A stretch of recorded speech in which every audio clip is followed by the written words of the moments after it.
Bonjour et bienvenue au Shodaku numéro 3. Je suis Doom et je suis avec Okisa. Yo.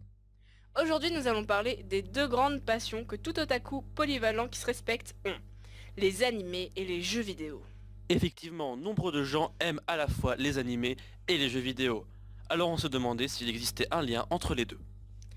Et bien sûr qu'il en existe. C'est d'ailleurs pourquoi le passage d'animé ou manga à jeux vidéo est de plus en plus fréquent. Objectif marketing, avidité de bénéfices ou réel désir de créer de la qualité. Nous allons voir ça. Quand on pense à la fusion du monde des animés et des mangas avec le monde des jeux vidéo, on peut penser aux animés parlant de jeux vidéo tout simplement. Par exemple, pour donner des noms d'animés très peu connus, n'est-ce pas, il y a Sword Art Online, Le Petit Overlord et Le Petit Log Horizon. Des exemples pris au hasard bien sûr. Bien évidemment. Mais ces animés, on peut aussi les lier par le fait qu'ils traitent tous de réalité augmentée. Et c'est plutôt le côté monde virtuel des MMORPG qui est traité. Le monde des jeux vidéo est très vaste, il y a des dizaines et des dizaines de styles. MMORPG, RPG, MOBA, plateforme, hack and slash, beat'em up, etc., etc. On ne va pas pouvoir tous les citer. Ici, il parle de MMO et du parallèle entre réalité et virtuel. Cependant, on pourrait dire que le monde du jeu est un monde parallèle du nôtre et c'est bouclé. L'anime ne serait plus alors du genre de la science-fiction, mais celui du fantastique. Alors on peut naturellement se poser la question, est-ce que le fait qu'un animé soit adapté d'un jeu vidéo doit être pris en compte? Est-ce que cela fait forcément partie de l'histoire de cet animé? Parler de SAO, Overlord, Log Horizon ou bien d'autres animés du même style reviendrait simplement à parler d'un animé à l'histoire tirée de manga ou de light novel. Et sans lien réel, ici on ne parle pas de lien avec l'intrigue mais bien sur le support, avec le monde du jeu vidéo. Rentrons alors dans le vif du sujet. Et commençons par les mangas ou les animés adaptés en jeux vidéo. Personne n'est étonné de trouver des jeux vidéo d'un peu tous les mangas, mais surtout d'animés qui ont eu un minimum de succès. Mais pourquoi c'est si fréquent? Car l'inverse est plutôt rare. Pourtant, si adapter un animé en jeu vidéo est simple, l'inverse doit l'être aussi. Ce qui fait que c'est si courant, c'est que les animés les plus connus sont, pour la plupart, des neketsu.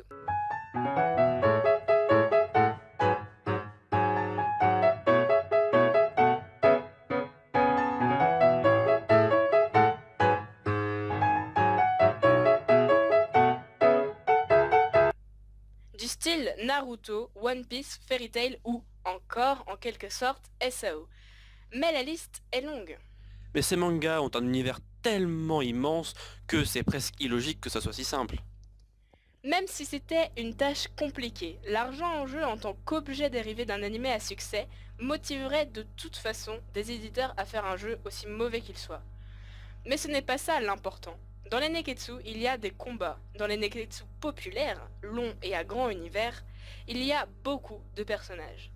Quoi de mieux pour réaliser un beat'em up comme pour One Piece Pirate Warrior ou un jeu de combat comme Naruto Ultimate Storm. Un public est quasiment assuré, un jeu de combat est toujours cool entre potes. En plus, c'est pas le jeu le plus technique.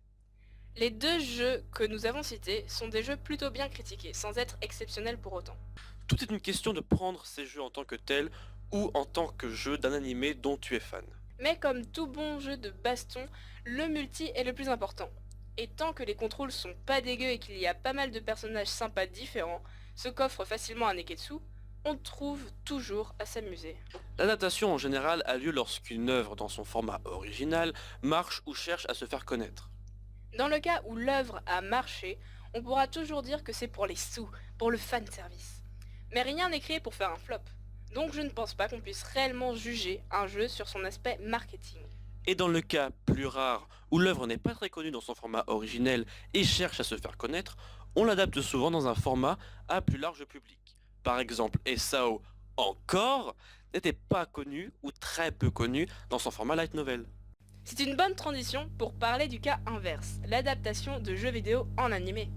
Autant le passage d'un animé complet avec des ennemis, une intrigue déjà posée et une trame à suivre, on pourrait se dire que c'est plutôt simple. Mais objectivement, c'est simplement différent. Car c'est en regardant des jeux du même gabarit que World of Warcraft qu'on se dit que l'univers d'un jeu n'est pas forcément tout petit.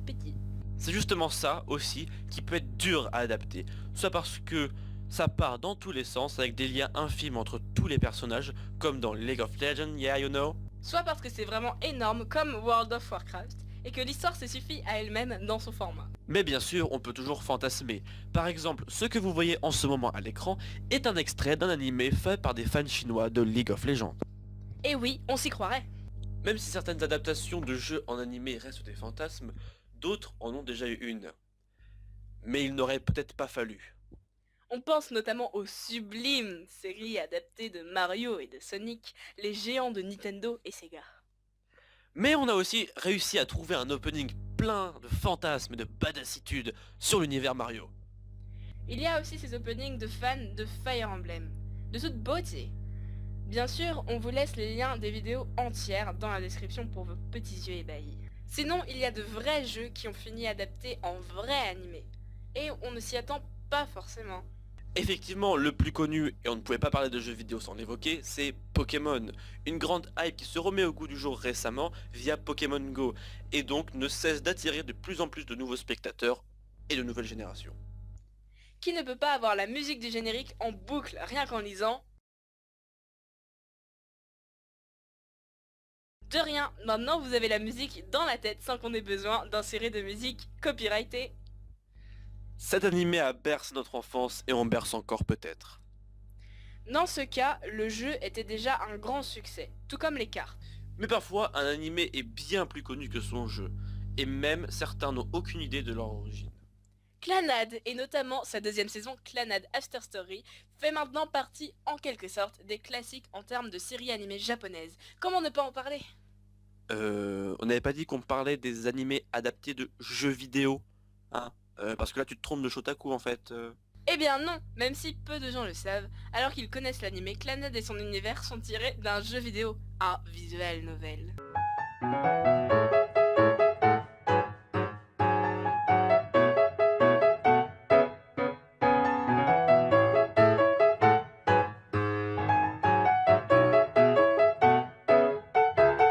En plus de ne pas connaître l'origine de Clannad, peu connaissent ou même sont adeptes de ce genre de jeu. C'est vrai que c'est plutôt spécial, mais totalement en phase pour une adaptation en animé. Le scénario est déroulé et les personnages aussi.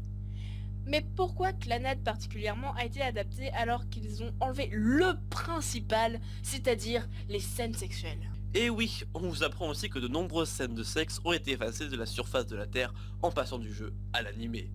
Eh bien, si on oublie un peu la longueur de la première saison, l'histoire de Clannad est intéressante, et sans pour autant attirer les fans déjà acquis par le jeu, cela pourrait en créer d'autres. Et c'est ce qui s'est passé. Clannad version animée a réussi à se créer une communauté de fans et peut-être à faire connaître le jeu. Sinon, on peut parler d'un animé qui, en découvrant le design et le speech, nous avait fait bien rire Okisa et moi. Oui, car en voyant cette fille, vous pensez quoi?